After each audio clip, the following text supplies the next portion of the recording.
On a stormy early morning, a young black man from a poor neighborhood was on his way to the most important job interview of his life, but suddenly along the way, he came across an elderly man stranded with a flat tire, even though he knew it could cost him his chance. He still stopped to help and ended up missing the interview. What he didn't know was that old man was a powerful, mysterious CEO. What happened next changed his life forever. Before we dive in this story, let us know where you watching from. We love to hear your thought. The streets of Brookmere always look the same in the early morning: cracked sidewalks, flickering streetlights, and the low hum of old cars crawling past worn-down apartment blocks. The rain from last night still clung to the pavement, turning the gutters into shallow streams.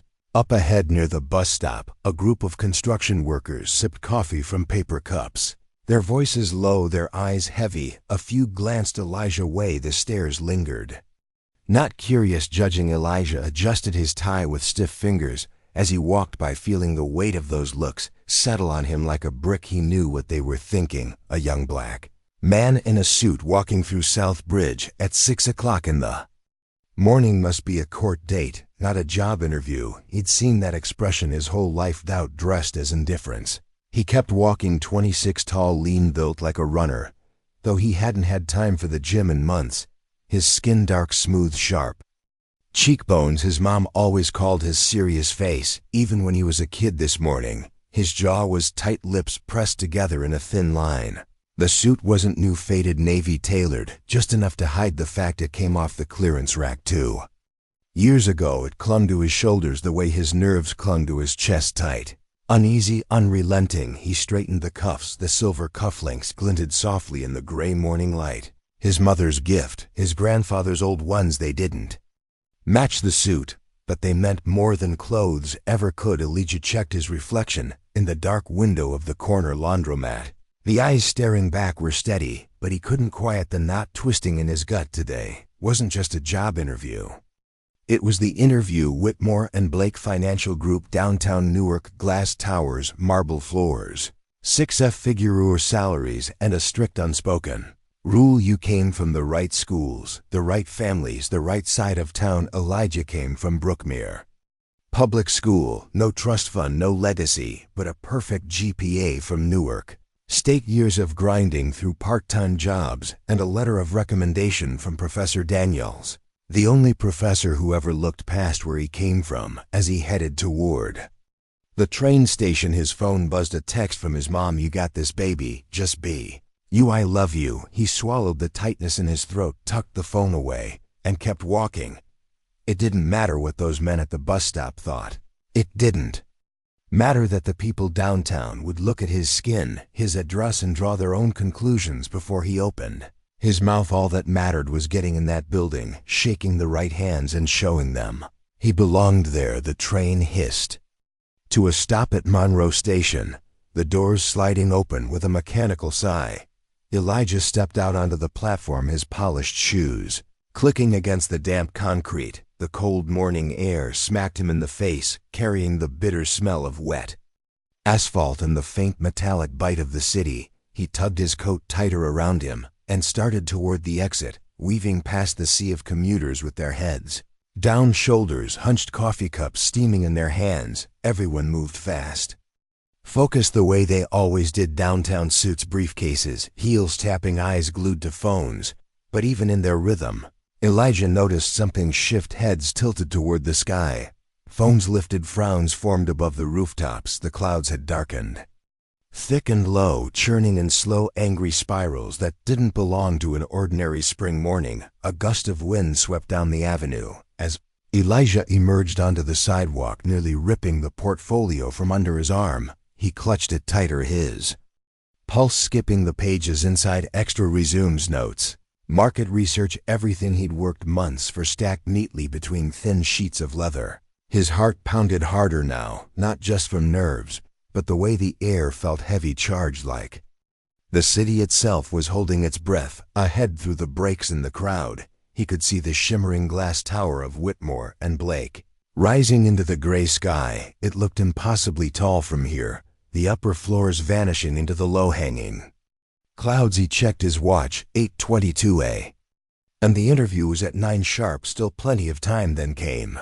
The first drop of rain had hit his cheek cold and sharp, followed by another on the back of his neck, then more, hundreds, thousands falling fast, heavy, relentless. In seconds, it turned into a downpour that soaked his coat, flattened his hair, and sent people scattering beneath awnings and into coffee shops. Umbrellas flipped inside out, car horns blared as traffic slowed to a crawl. Elijah cursed under his breath and ducked beneath the narrow awning of a bakery, pressing his back against the cold brick, watching as the street flooded with water and frustration. The storm wasn't just rain, it was punishment. The weather app had said light showers. This was biblical. He pulled out his phone, fingers slipping on the wet screen, and opened the rideshare app. Nothing, not a single driver in sight. He refreshed, still nothing. The storm had shut the city down. His jaw clenched as he checked the time again. 8:31, still possible if the rain let up, but it didn't. It got worse. Water pulled along the gutters, spilling over curbs. Flyers and trash whipped through the air like confetti from some cruel parade. Across the street, a man slipped and cursed, his briefcase skidding into the flood. Running along the sidewalk, people ducked into storefronts, their suits and designer coats soaked through. Elijah hexled, trying to steady the tightness building in his chest. It wasn't over yet. He could still make it. It was just water. He zipped the leather portfolio inside his coat, pulled the collar high, and stepped out into the storm, head down, legs moving fast. Every step was a splash. His polished shoes now drenched, slapping against pavement, slick with rain. His hair stuck to his forehead. His shirt clung to his back, his tie twisted beneath the soaked lapels of his jacket.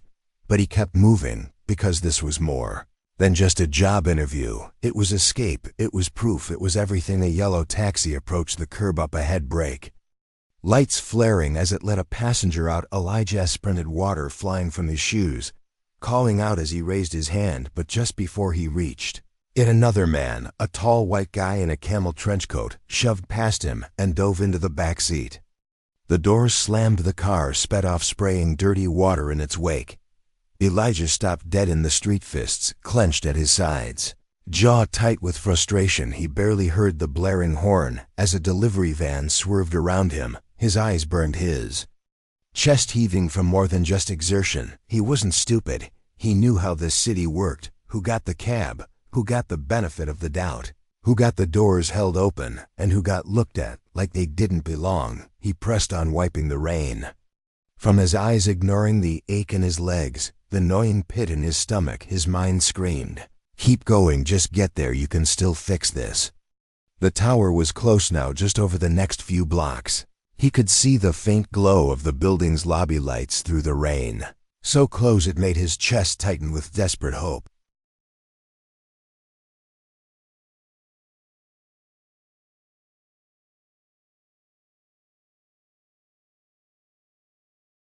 Then he saw the car. It was parked just off the main street, sleek and black, the kind of car that cost more than his mom made in a year. The back tires sagged low, flat against the pavement. The trunk hung open, a spare tire half pulled out, and next to it, struggling beneath a battered umbrella, was an old man, white silver, mailed, probably late 60s or early 70s. His suit wrinkled and soaked, hands fumbling with the jack as it slipped and wobbled on the wet asphalt. Elijah slowed, his pulse still racing, rain running down his face as he took in the scene. No one else had stopped. Pedestrians hurried past, eyes down, shoulders hunched, pretending not to notice. A couple walked by on the other side of the street, the woman pulling her boyfriend along, her eyes flicking toward the man, then away. Just as fast, Elijah stood frozen, caught between instinct and ambition. His gaze drifted back to the glowing tower beyond the traffic. The interview was his shot, his one shot. He'd already lost precious minutes. His clothes were ruined. His confidence was hanging by a thread. Walk away. His brain whispered, "Someone else will help. You've worked too damn hard to throw it away now." But his feet didn't move. Instead, his mother's voice echoed in the back of his mind, the same words she drilled into him as a boy when he'd ignored the old woman struggling with groceries outside their apartment. "You don't help people when it's convenient, Elijah. You help them because that's who you are. That's what separates a man from just another face in the crowd." His jaw tightened, his fingers curled tighter around the soaked leather portfolio. "Screw it, sir," Elijah called out, crossing the street, his shoes splashing through the flooded curb. "Let me help you with that." The old man looked up, surprise flashing across his face, rain dripping from the brim of his hat. I thought I had it," he stammered, voice thin with frustration and exhaustion. "But this damn jacket's slipping because the ground's uneven." Elijah got in, gently setting his portfolio carefully on the back seat, praying it wouldn't soak through any worse than it already had. He shrugged off his jacket, laying it on the wet pavement without hesitation. "You shouldn't be out in this storm, sir." The old man's eyes softened, the stubborn lines around his mouth easing. "Just slightly. Storm caught me off guard. My driver's out sick. I haven't changed a tire myself in 20 years. Elijah knelt down beside the car, hands moving with practiced ease, checking the jack placement, adjusting the angle. The cold metal bit into his palms, but muscle memory took over. Summers in Brookmere, working with his uncle at the auto shop, changing flats on rusted pickups. It all came flooding back. You know your way around a wrench, the old man observed, watching him work. Elijah chuckled under his breath, fingers tightening the bolts. "Uncle never let me drive his old Chevy till I could swap a tire in under 10 minutes. The man gave a soft laugh, the sound barely cutting through the rain. "Smart man." The clock kept ticking. Elijah could feel every second sliding away like water down the street. But he didn't rush. He finished the job properly, standing up as the last bolt clicked into place. The old man straightened, offering a hand. "What's your name, son?" "Elijah." "Elijah." The man's eyes sharpened just for a moment, a flicker of curiosity. "You headed somewhere important?" Elijah, he said, wiping grease and water onto his soaked slacks. His pulse thudded in his ears. "The interview." "The tower, his future." "Yeah," he said finally, voice steady despite the storm. "The most important place I've ever gone." The sedan rolled to a smooth stop in front of Kensington Row, its black paint slick with rain, the engine purring low beneath the steady thrum of water pelting the windshield. Elijah stared out the window, his heart sinking as his eyes locked on the building's towering glass facade. The lobby glowed with soft golden light beyond the entrance, clean and polished, untouched by the chaos still raging in the streets. His reflection in the car window stared back, soaked, wrinkled, a mess. He barely recognized himself. "You sure you still want to go in there looking like that?" the old man asked gently from behind the wheel, his voice steady but not unkind. Elijah forced a tight smile, his jaw clenched. "I have to try." The man gave a small nod, eyes unreadable, fingers tapping once against the steering wheel. Elijah shoved open the door, wincing as cold rain smacked him in the face again. The storm had eased but not disappeared. Puddles reflected the marble steps leading up to the building like distorted mirrors. His shoes squatched with every step, soaked through the once polished leather, now dull and stained. His jacket hung heavy on his shoulders, useless against the water and wind. His dress shirt plastered to his skin inside. The world changed. The lobby was another reality, entirely warm, silent, immaculate. High ceilings stretched above gleaming marble floors. Abstract art installations hung on pristine white walls. A soft floral scent lingered in the air, clean and expensive. The kind of place where everything was designed to intimidate. Without a word, Elijah hesitated for half a second by the glass doors, conscious of the water dripping from his clothes onto the polished floor, his appearance drawing quick, subtle glances from the suited professionals. Moving through the space, a man in expensive coat glanced at him with thinly veiled disapproval. A receptionist across the room whispered to her coworker, eyes darting toward Elijah, lips curving in a small, amused smirk. He ignored them. He headed to the security desk, stood near the elevator, sleek and white like everything else in this place behind it. A tall guard in a navy blazer tapped on a tablet, eyes flicking up as Elijah approached. His gaze sharpened the moment he took in Elijah's state, wet, disheveled, clearly out of place. The guard straightened, lips pressing into a thin professional line. "Good morning," Elijah said, forcing his voice steady, adjusting the soaked leather portfolio under his arm. "My name's Elijah Brooks. I have a 9 o'clock interview with Kensington and Row's Finance Division." The guard's eyes narrowed, tapping at his tablet. Elijah could feel the seconds dragging out, his heartbeat pounding in his ears as the man scrolled through the list. "Yes, Mr. Reed," the guard finally said. "Finance team. 14th floor." He paused, fingers hovering above the screen. "I should let you know they're strict about timing," Elijah hexled, nodding. "Once I understand, He cut himself off. There was no point explaining, not to him. The guard gestured toward the elevator bank. "You can try, but no promises." Elijah thanked him quietly and walked across the floor, every soggy step echoing embarrassingly loud against the stone. His reflection stared back at him in the mirrored elevator doors, shirt clinging to his chest, collar limp, cuffs wrinkled, pants stained with street water. His tie looked like it had been melted onto his skin, the professional image he'd spent 2 years building was gone. All that remained was the young man from Brookmere standing in a place that wasn't built for him. The elevator dinged. The ride up was too fast, too quiet, and when the doors opened onto the 14th floor, the space beyond felt like another level of a world. He didn't belong to dark hardwood floors, frosted glass partitions, framed cityscape photographs lining the walls. A receptionist in a sleek gray blazer sat behind a curved desk, typing briskly. Her fingers slowed as she looked up and saw him. Surprise flickered across her carefully mat-up face, followed by a brief professional mask of neutrality. "Good morning." Elijah began, clearing his throat, adjusting his grip on the damp portfolio. "I'm Elijah Brooks. I had a 9 o'clock interview scheduled."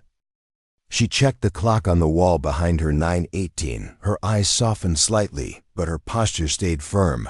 "I'm sorry, Mr. Reed," she said, voice low but not unkind. "That would have been with Mr. Calloway. Unfortunately, he's moved on to the next candidates. He has a tight schedule." Elijah's stomach twisted. He had known this was coming, but hearing it aloud, feeling the finality in her tone, made it land like a fist to the ribs. He opened his mouth, struggling to stay composed. I know I'm late. The storm I tried to get here. There was an elderly man stranded with a flat tire. I couldn't just." She lifted a hand gently, her eyes flicking toward the office doors beyond. "Mr. Reed, I understand, but Mr. Calloway," her voice trailed off. There was no leeway here, no room for exceptions. Elijah swallowed hard, the words lodged in his throat, turning to bitter dust. "Could you at least tell him I came?" His voice cracked slightly despite his efforts to sound steady. "That I tried." He opened his portfolio, pulling out one of the few surviving resumes. The edges warped, the ink on the corners smudged but mostly legible. He offered it to her with careful fingers. The receptionist hesitated, then took it, nodding faintly. "I'll make sure he gets this," she promised, a trace of sympathy softening her professional expression for a moment. Their eyes held hers, calm, his raw with frustration and quiet heartbreak. Then the moment passed.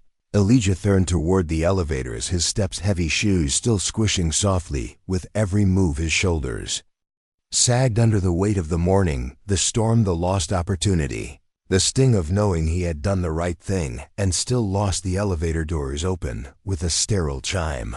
He stepped inside, staring blankly at his reflection in the mirrored walls, watching the water drip from his coat onto the clean floor. His chest tightened as the doors slid shut, cutting him off from the office, from the dream, from everything he'd fought so hard for. The ride down was silent, too quiet. The polished lobby greeted him again with its sharp edges and clean lines as he stepped back out into the world. The storm had eased. Sunlight cut through the thinning clouds, glinting off the wet pavement outside. Elijah paused near the glass doors, staring out at the street, his jaw clenched, throat tight. The world kept moving. Cars honked, people hurried past, no one noticing the soaked young man standing there, carrying disappointment like a second skin. He didn't rage, he didn't cry, he just walked out the door, back into the city, back into the unknown, dreams trailing behind him like the rain still dripping from his ruined jacket. The morning sun over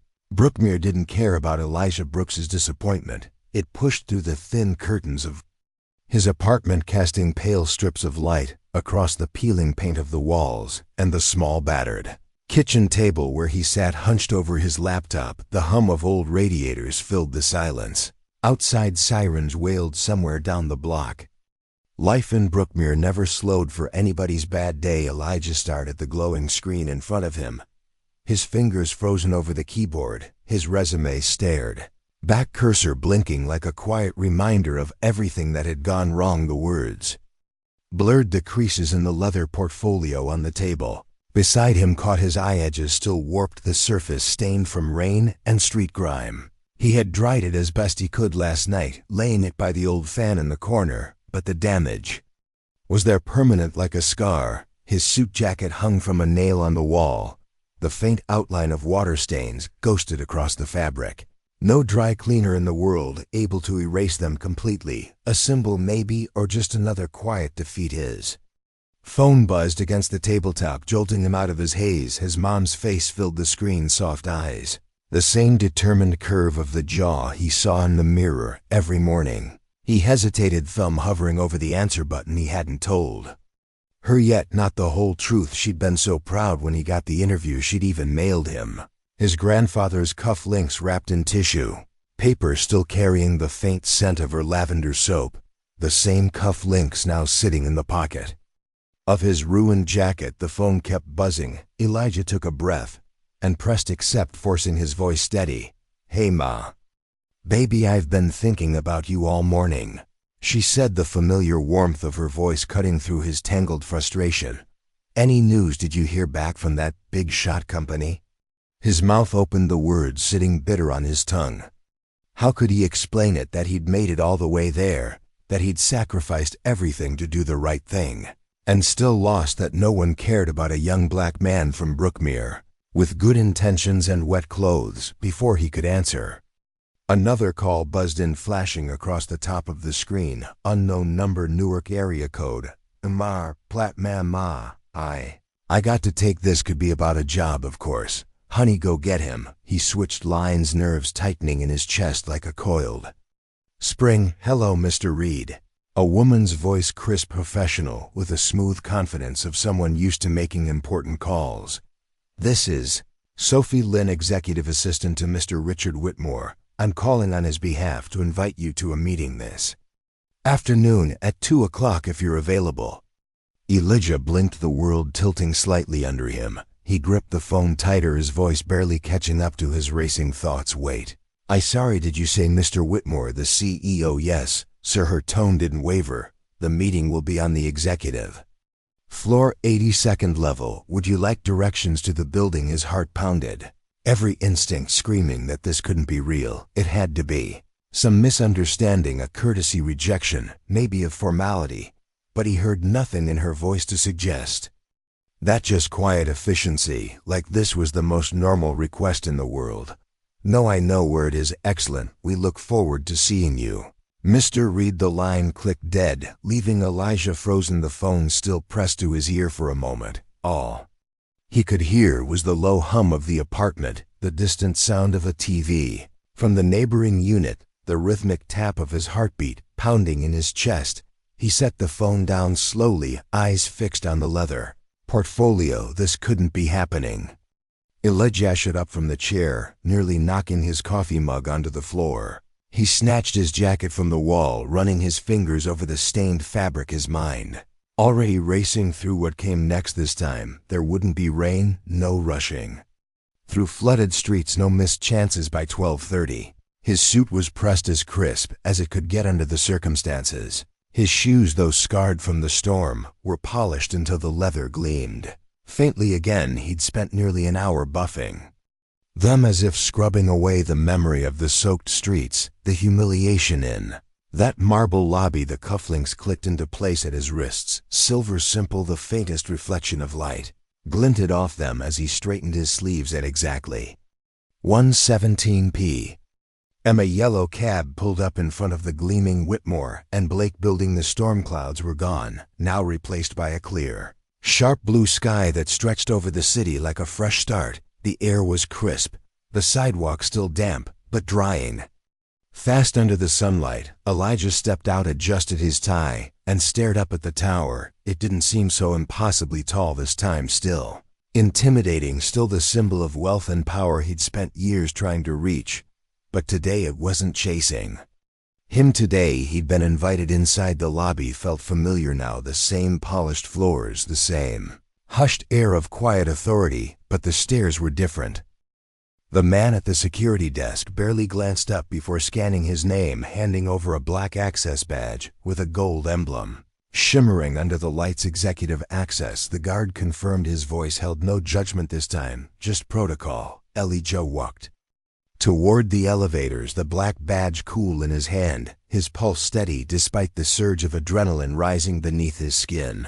The mirrored elevator doors slid shut, his reflection staring back, sharper, now steadier. A man who still had questions, still carried doubt, but wasn't running anymore. As the numbers climbed higher, his chest tightened, but not with fear, something else, anticipation, possibility. 82 floors later, the doors opened to a different world entirely. Floor-to-ceiling windows stretched along the hall, pouring sunlight across a space filled with clean lines, expensive furniture, and carefully placed artwork that probably cost more than his entire apartment building. A woman in a navy suit approached with the quiet confidence of someone who belonged here. Her smile was professional, but not cold. "Mr. Reed, I'm Sophie Lynn. We spoke earlier." "Yeah," Elijah replied, his voice steady, despite the quiet storm still pulsing under his skin. "We did. Mr. Whitmore will see you shortly. Can I get you anything while you wait?" "Coffee, water." "Water's good, thank you." Natalie returned quickly with a crystal glass, untouched, gleaming under the sunlight. She gestured toward the tall double doors at the end of the corridor. "When he's ready, I'll let you know. Make yourself comfortable," Elijah said, glass in hand, his gaze fixed on the doors that stood between him and do you know the answers waiting on the other side. His heartbeat steadied, every breath slower, measured. He didn't know why this was happening. He didn't know what waited beyond those doors, but for the first time in days, cautious hope began to rise. Slow, quiet, undeniable. The double doors clicked open with a quiet, deliberate sound that carried more weight than it should have. Natalie stepped back slightly, her voice low but clear. "Mr. Whitmore will see you now." Elijah stood, the black badge cool against his chest, his fingers tightening briefly around the leather portfolio. He let out a slow breath and stepped forward, each stride steady, despite the quiet thud of his heartbeat in his ears. The office beyond the doors wasn't what he expected. It wasn't overly grand or dripping in excess.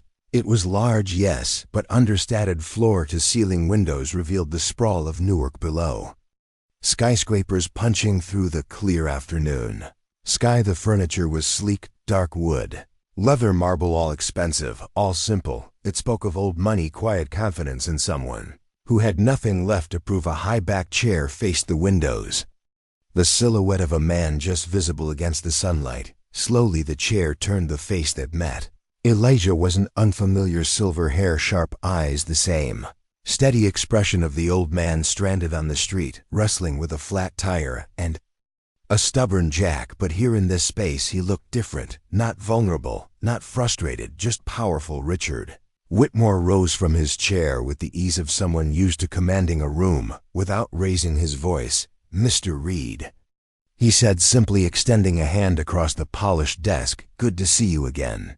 Elijah hesitated a fraction of a second before stepping forward, gripping the older man's hand. It was firm, grounded, the kind of handshake that carried weight.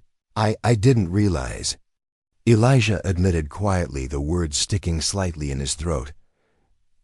"Out there on the street, I didn't know that I was the man who signed your interview invitation." Jonathan finished, a small smile tugging at the corner of his mouth. "That's exactly why it mattered." Elijah blinked, uncertainty tightening in his chest. I missed the interview. I thought that was it." Richard gestured to the chairs arranged across from his desk, moving with practiced, quiet ease. "Sit." Elijah Habide, sinking into the cool leather, his hands resting on the damp, worn portfolio now perched on his lap. Richard didn't speak immediately. He moved to the windows, clasping his hands behind his back, his gaze drifting over the city like a man surveying his legacy. 58 years ago, Jonathan began, his voice calm, carrying the weight of memory. "I stood in a factory outside Pittsburgh, cheap suit, nervous, out of my depth. I asked a man 3 times my age to believe in an idea I could barely articulate. He turned slightly, the sunlight outlining the lines on his face, the sharp intelligence in his eyes. He said, "Yes, changed my life, this company. It doesn't exist without that moment." Elijah watched him, every muscle tight, with focus, his heart pounding. Not from fear now, but from the possibility creeping in at the edges. Richard moved back to his desk, opening a drawer with quiet precision. He pulled out the leather portfolio Elijah had left behind days ago, the edges still warped, stained by rain. The pages inside slightly curled. "You left this in my car," Jonathan said, placing it gently on the desk between them. "I took the liberty of reading it." Elijah swallowed, his throat dry, eyes flicking to the battered portfolio. Part of him wanted to apologize for its condition, the other part too aware that nothing about the storm about that morning could be undone. Now Richard opened the folder, sliding a few of the pages forward. "Your market analysis on Southeast Asia.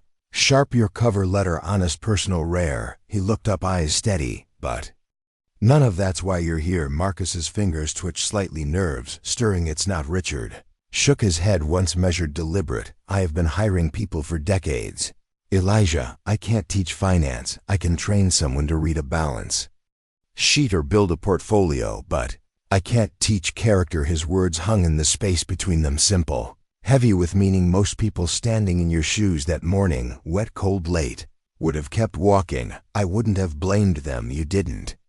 Elijah stayed quiet, the memory of the rain, the frustration, the quiet voice of his mother in his head, all flooding back at once. "You stopped," Jonathan continued. "You helped, not because there were cameras, not because someone was watching, but because it was the right thing to do." He sat back, folding his hands calmly on the desk. "I've built this company on decisions made in quiet moments. When no one's watching that morning, you showed me everything I needed to know." Marcus's throat tightened, a knot of disbelief, pride, and the quiet ache of validation rising all at once. I appreciate that, sir, more than I can explain." Richard's eyes softened slightly, the corners crinkling. "I'm not offering you an analyst position, Elijah, not the entry-level spot you came here for." For a fleeting second, Elijah's heart sank, the words landing heavy, sharp. "But," Jonathan wasn't finished, "I'm offering you something else." He leaned forward, voice dropping with quiet certainty. "You'll work directly with me, special assistant. You'll sit in rooms most people spend a decade clawing their way toward. You'll listen, learn, observe. It won't be easy, it won't always be comfortable, but you'll leave with a foundation no textbook or classroom can buy." Elijah stared at him, the offer settling into his chest like something solid, real, and terrifying in its size. "Well, me," the question slipped out before he could stop it, raw, vulnerable, coded in years of knowing how many doors were locked before he even reached them. Richard smiled, the kind of smile that came from remembering how it felt to be young, uncertain, underestimated, because someone once believed in me before I deserved it, and it changed everything. He extended his hand again, calm, steady, the weight of opportunity sitting between them. Elijah reached out, his fingers closing around Jonathan Whitmore with quiet strength, not as the nervous, drenched young man who had knocked on locked doors, but as someone seen, chosen, respected. The rainstorm hadn't drowned his chance, it had revealed it, and for the first time in his life, Elijah Brooks walked toward his future, knowing he'd earned every step. Join us to share meaningful stories by hitting the like and subscribe buttons. Don't forget to turn on the notification bell to start your day with profound lessons and heartfelt empathy.